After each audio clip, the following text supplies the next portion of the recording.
if we're thinking about the peak of rent price unaffordability for a renter, we should look at two things. We should look at how fast rents rose and how fast median incomes rose.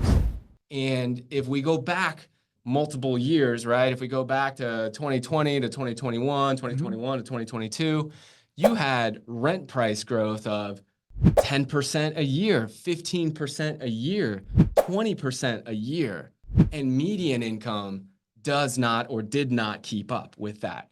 So if we take this whole affordability crisis and we break it down into, did the income match the expenses for rents?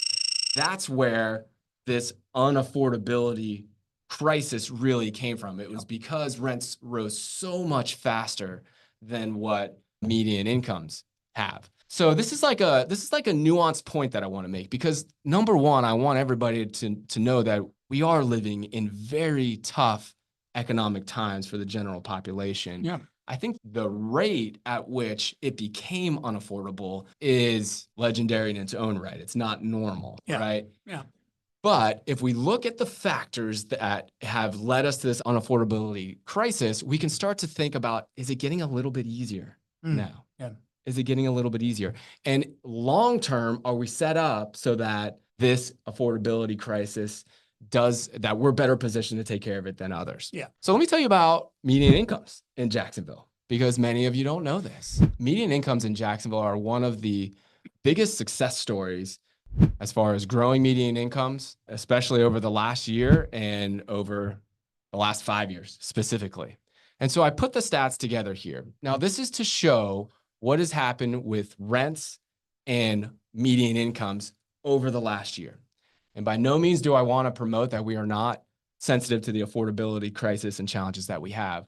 But I think it's also worth noting that if we're thinking about when the height of that crisis was for renters, it was probably a year ago. Yep. You know, at that year, rent prices had continued to balloon. I don't remember exactly the stat of the year before that, but call it 5%, 10% rent growth the year before. Well, fast forward to 2022 to 2023.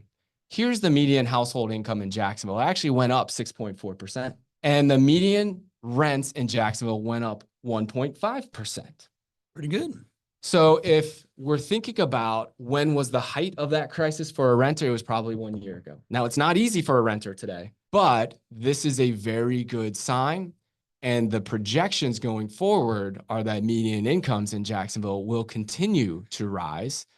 Rents are going to continue to rise as well, but it's certainly going to be either at pace, or there's a very good chance that we're going to see more median income rise in Jacksonville, which would make this affordability crisis easier to deal with over the long haul. I think this is massive, man. Like seeing that the percent change in median income is 5% more than the rent, that to me is more purchasing power for families that are working here and are able to increase their quality of life while living in the same place or affording better places to live, like getting that extra bedroom for the newest kids so they can study alone when they're in elementary school or whatever it is, right? Like this story of growing median incomes in Jacksonville, I think you kind of dropped it on us, telling us that like Jacksonville has the fastest growing median income in Florida, that we're like way above the national average in that stuff. Can we compare it to, like, how does this compare to the national average? Has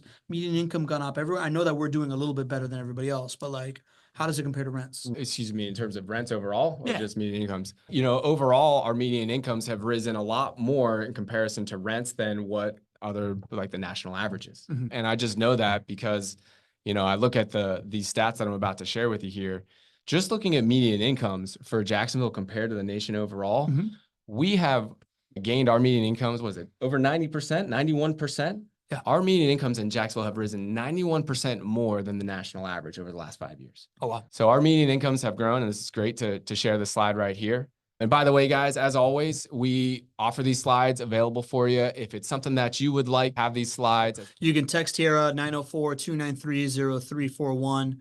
If you want these slides. It has the market update if you already have it, but Greg's continuing to add to this thing so that you can continue to have all this stuff. But yeah, our median incomes in Jacksonville have risen 24.5% since 2019.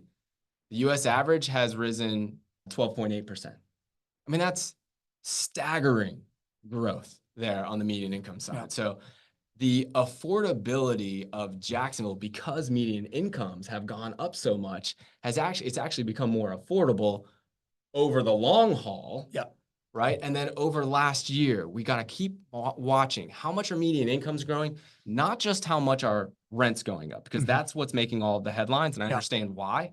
But we also need to track median incomes, because this is one of two big solutions that we have for solving the affordable housing crisis overall. And as a city, Jacksonville is doing well because our median incomes are rising. Got it.